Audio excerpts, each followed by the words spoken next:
Welcome to Objections with Stan Willis. I remain not Stan Willis. Over to my left, which you can't see if you're listening, on your right, is Stan Willis. Stanley, how are you? I'm confused at this point. Perfect. Because I'm going to add to the confusion today. I want to talk about the robots are taking over and how you feel about that. I like it. There is a McDonald's in Texas. So the workers wanted $22 an hour, $15 wasn't enough. So McDonald's has a fully automated restaurant using robots to take your order and robots to push the food out. How do you feel about a society that's based on the Terminator? Well, that didn't go well. I mean, it went well in the beginning. But then when the robots took over and slaughtered humanity, not good. But they never covered how the food was. It doesn't, whenever you're seeing the movie and you see the world after the robots take over, it doesn't look friendly. I think that's because everything was at night. We don't know what happened during the day. And those Terminator dudes, they just want to kill everybody. Yes, but the question is, do they serve the food better than the people? I would take worldwide domination by robots if my order was correct when I ordered. I mean, there's a trade-off in all things. Well, there is. I mean, the machine's probably less likely to make a mistake, but if they make one, it's probably going to be a big one. How big? You're talking about end of days? Yeah, probably. I mean, they're making your Big Mac and it blows up. Do you like the idea of artificial intelligence? Because Elon's the chip. I mean, apparently when it's being put into the brains of monkeys and all that, the brains explode. I'm saying keep going because just put it in the people that I don't like. So you're for exploding monkey brains? No. I mean, let's get some people in there. Let's start with politicians and Marco Rubio or whatever. Let's get a little chip in there and just see how long you last. See how long before their brain explodes? Why would you want more? I don't. I'm not a big fan. I mean, some things are nice. There's a lot of convenience, but I think you give up a lot of freedom for the convenience. Like everybody on the planet's on this Life 360 thing.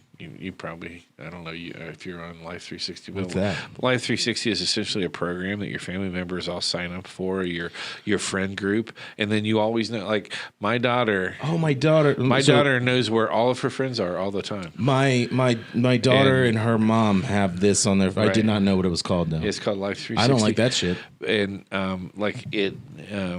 my wife made my son get on it for a while because he kept getting speeding tickets.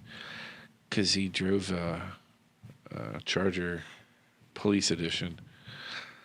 Okay, first of all, the who boy can is driving imagine that a 17-year-old kid would go fast in a Charger? I mean, first of all, I now blame Kelly because she should have known right then when he puts the key in, he's going to speed every single time. Why do you blame Kelly? Because as a mother, she doesn't. I bought the car. I'm not going to blame you because your soon-to-be robot wife will have to take over for your life. But anyway, what I'm saying is that this Life 360 would tell how fast the car was going. I mean, you can tell how fast people are going, what direction they're going, where they are. That's creepy. It's creepy, but it's convenient because what everybody says is, I just want to know that they're safe, and if something happens, I want to know where they are. So why? But like I said, every step of convenience, and especially if it's for the purposes of safety, it gives up a freedom. And so I'm not a big fan of losing freedoms. The convenience of being able to talk to your house and your phone, meaning that thing is listening to you all the time. I hate that. And, what's the thing called that you put on your Alexa? Alexa. I have 3 of those things because every year someone gets it for Christmas. I leave that thing in the box. I know it's going to choke me out because now it's got a gang of them. They probably are. They're going to be pissed because you haven't started them up yet. Do you think I should get him out of my house? Lock him up? I think one day you're going to come home and they're going to have taken over the house. What if I have like in be Planet of the Apes, I just have a hello. prison full of these Alexas, and they're waiting to break out and dominate, only to find out we blew up the Statue of Liberty. You hear him going, "What are you doing, Dave?" Oh, wait, Mike. What are you doing, Mike? But that's a perfect example, right? So we have movies that tell you artificial intelligence. Here's the thing. Human beings get dumber as time goes on, right? Indeed. They read less. I agree. They're lazy. Everything is more convenient. Where artificial intelligence continues to learn. Yeah.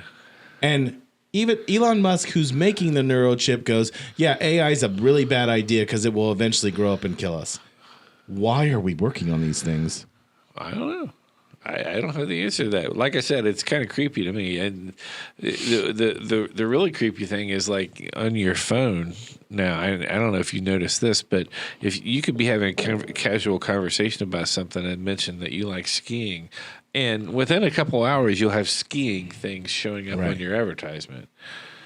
That's creepy to me. Yeah. That's just really, it's you know, you're never alone. You're always in the presence of these things. And most people are, you know, I don't carry my phone everywhere with me in the house, but I do check it occasionally. And if I don't have my phone, usually I have my iPad because I'll look things up and read articles and stuff like that. And, you know, these things are constantly monitoring what you're doing. They're constantly getting more information about you and building profiles. And really the people out there that are getting these profiles know you better than you know yourself.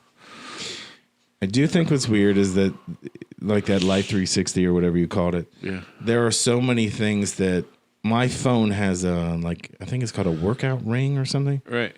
And it's on my phone, and for some reason I can't take it off. Every morning it alerts. As if you work out. Yeah.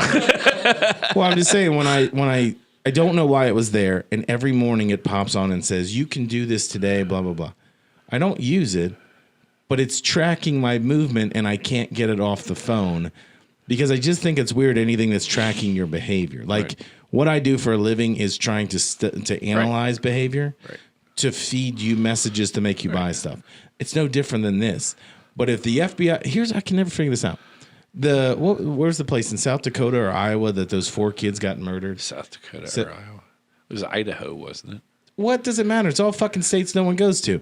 These kids get killed and no one can figure it out. Right. No one can figure out based on their phone or anything else. They just know they were in this building.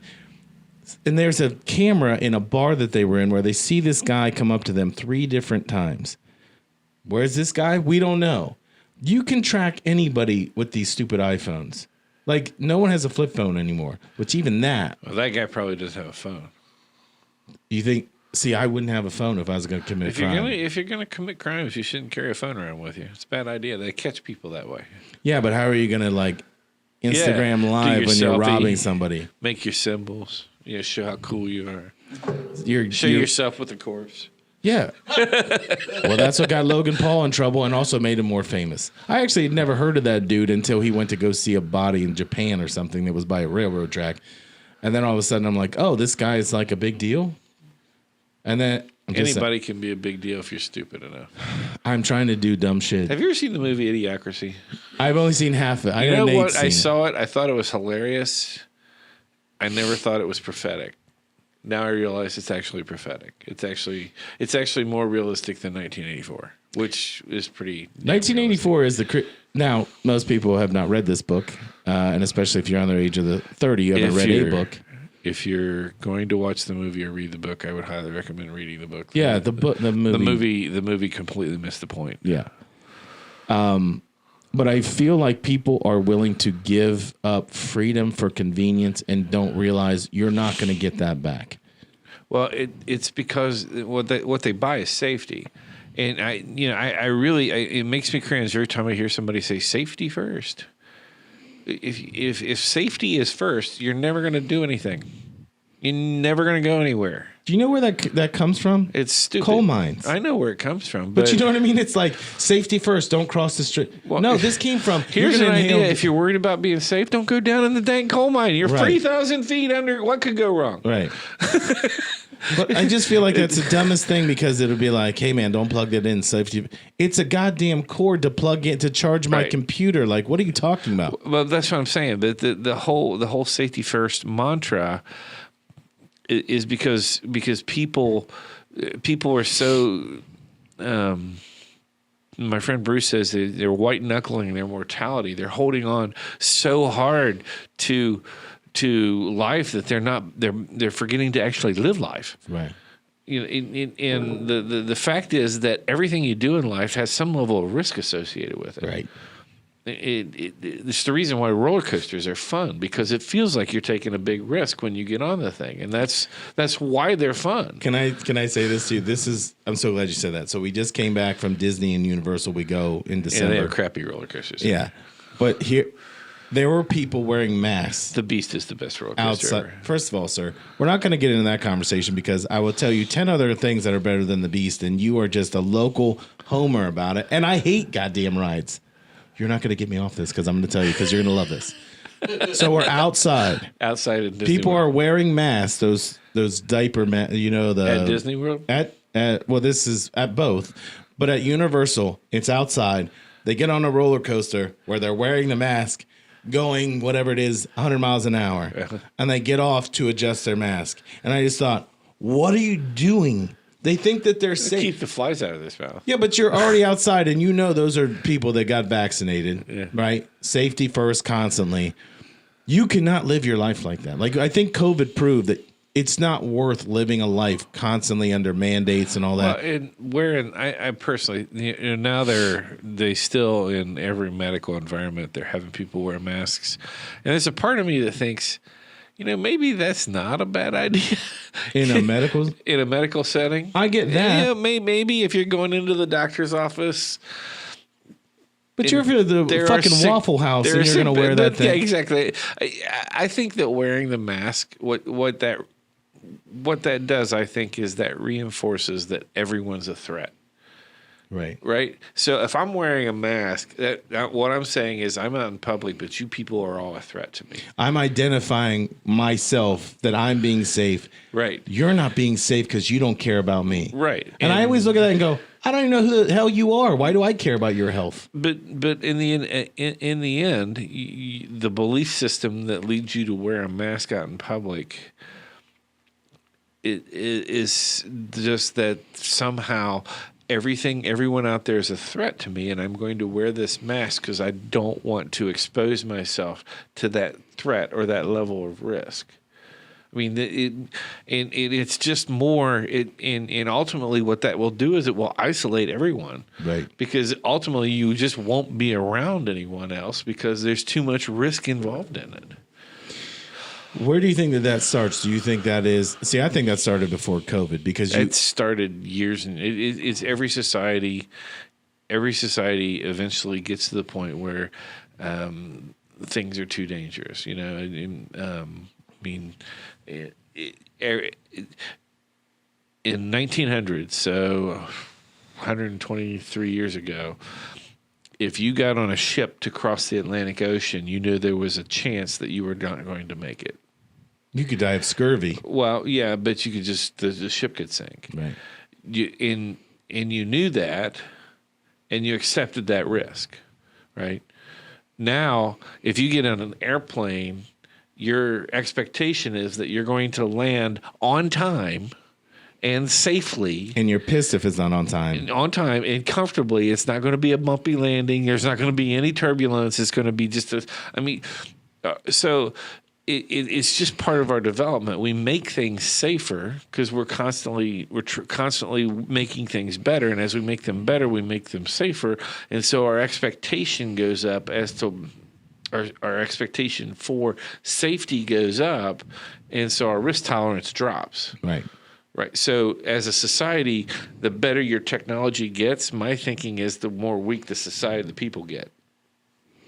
So as this moves on, because I saw they're testing, I think it was Home Depot was testing out like robots to do like inventory, not to count it, but like because these are machines, so they're basically mini forklifts.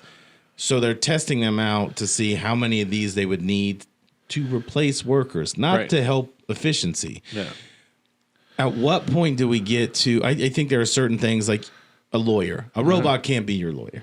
No, but the computers save me a couple people for sure, maybe more. Right. But I'm saying at the end of the day, you still need human people to do that. But there's so many things that can be automated. Your job is going to be, I guess, to program these AI type things, or you're not going to have a job. So I always think it's when someone says, oh, I worked at McDonald's when I was 17 and I never left and I'm a manager. If that's what you want to do, that's fine. But you can't complain about the salary because they show you what the salary is. They show you the trajectory. Right. Too many people took minimum wage jobs and treated them like careers. Right. And then showed other people in their family, no, you can make $39,000 being a man. And people are like, hey, that's a good thing. What they get pissed about is you can't afford anything at $39,000. No, you're basically at double poverty. Right. So when machines or robots or whatever you want to call it come in and take those pissant jobs, you're going to displace more workers that have no value. So you're going to have more people on poverty wages more people. Or no wages at all because there's nowhere for them to go. Right. Businesses are fighting the $15 an hour thing. They're going to find a way to replace it. Like Starbucks is trying to go fully automated as well. I actually don't know how that works. How you can order a coffee without a person being there, like at a Starbucks. There's 30 different combinations to get the same lukewarm piss cup of coffee. Buttons. Oh, I guess I didn't think about that. It's almost like the machines It's when like you go the to kiosk AMC. when you go to McDonald's. Every That's McDonald's true. has a kiosk in it now. They don't all use them, but they all have them. You just go over, you punch what you want, it tells it. I think the first time I saw that was at a Wendy's. I think my daughter was turning 7, and I just took her out of school to do a meet and greet for something. And she said, can we get Wendy's? And I went, and we went to the counter, and they said, no, you have to go to the kiosk. And I was like, there's nobody in line. And she said, no, you have to do it that way. So the workers are training you to do that and then get rid of the workers. Right. If you were talking to somebody that was, say, in their 20s, what would your advice be about picking a career? Computer science. Or engineering. But we can't all be engineers. Computer science or some form of engineering. I think if you get a degree in literature, I think you're going to be in trouble. I think medicine's still a viable route, but it's a tough route. I mean, it's hard. It's a hard course to go through, and it's long. But I think that engineering and computer science are probably where you're going to have the safest, most development going on in the as far ahead as you can see right now. People who are in engineers who understand our infrastructure, like bridges and things like that. I think those are all crumbling around us. We're going to need people who know how to put those things back together. And I think from a career standpoint, I think in your service-based industries like McDonald's, like fast food, and to some degree, warehouse store stuff. Yeah, you can automate all that stuff. What you can't automate are plumbers, carpenters, electricians. Which we don't have enough of those anyway, because those trades are not cool. But the fact is that you can make a really good living doing those things, and it's hard to find people in those that are dependable. And so I think that those are good careers. I also think in the world of equipment operating and technicians that work on computerized things, not necessarily like my brother works on instruments in factories, the pressurized instruments, stuff like that. He knows how to go in and work on those things. Those types of technician jobs, I don't see computers being able to self-diagnose and self-repair on maybe on a minor level, but not on a major level. So as far as, let's take it back to you as a consumer or just somebody that buys things. are you more likely to buy from a place? You always see that buy local, on whether it's radio or TV or whatever, billboards. Buy local. We're an Ohio base, whatever. Right. Are you more likely to buy from them as you are a corporation? I'm much more likely to buy local. So let's flip it around, and they have actual bodies in there versus somebody that's a plug-and-play order system. Are you more likely to go where there's human beings because you're essentially supporting them? I would be more likely to go where there are human beings. I feel the same way. Like, I will go somewhere where the food is not as good. I still like to go to Ace Hardware stores. Yeah. Because you get a guy who walks up and says, hey, what are you looking for? Right. And then they walk around with you while you do things. In the restaurant situation, I'm going more for the atmosphere than I am the food. So most of the time it's just my daughter and I, or like when we go to eat at places we know the people. Like you may have introduced them to me or whatever. I would rather go there than somewhere where it's just kind of slopped together, because food to me is food. It doesn't matter. But I think if I am... So our boys at the Mexican place. Right. If they eventually, have to hire people at $30 an hour because that's just what it's going to cost to get a body. It's going to cost more for the food. Right. Or... But as long as... fundamentally, as long as gas prices keep going up, all the prices are going to keep going up. Gas prices have been relatively stable for the last 2 months. Food prices are relatively stable. If they start going up again, it's all going to go up again. I mean, you have a lot of things there are a lot of shortages that are going to also affect that. But in the end here, the prices are so related to gas price. I mean, there's other inflation too, because of supply chain issues and stuff like that, and because we put so much money into the system. But ultimately, it really is about gas prices. It's about cheap energy. Isn't that what it's always been about? It is. I mean, it's got to be going back to the 1920s. In order to sustain our world the way it is, it requires cheap energy. And if we don't have cheap energy, our world will not stay the way it is. I just look at it when we had the COVID situation where products just couldn't get to you. Yeah. Like they could be, boats were just out there in the ocean waiting to be unloaded. Right. We saw like society just kind of broke down over toilet paper. Right. What my question is you automate things and those break down, what does that mean? Well, and then you have a lot of other questions, like most of the big retailers. Target said they lost $400 million last year to theft. How much automation, and what's automation going to do with that? I mean, and how much is it going to? Well, that's where I wonder if they have like something to stop you from leaving, like those robot dogs in San Francisco and in China. Oh yeah, because I want to get arrested by a robot. So how that went in RoboCop, that went real well. Well, I mean, as long as the guy got to plug in at the end enjoyed of that. Listen, that's where I thought that those were things of fiction, but when I saw that they actually had robot dogs patrolling in San Francisco, it made me think of the Teslas that were kind of acting up, like they would show the thing wouldn't recognize a child. I mean, they didn't put an actual child, but they put like a doll there, and the thing didn't recognize it as a person and just bolted over. I'm sorry, man, but if a robot dog starts gnawing on your leg and you stole like a Stevie Wonder CD from Walmart, you deserve to die on spot. But who is in control of that thing? Because if that goes haywire and you lose a leg and be like, sorry, man, you stole something and the dog. What about when it attacks the wrong person? Right.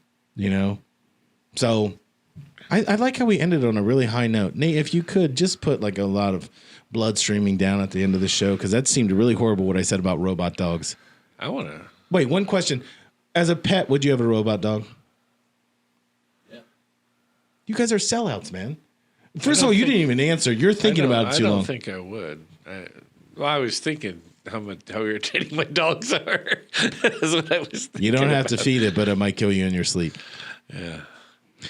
We should trademark that phrase for when we start the robot dog school. That's all we've got for today. Thank you for listening to Objections with Stan Willis.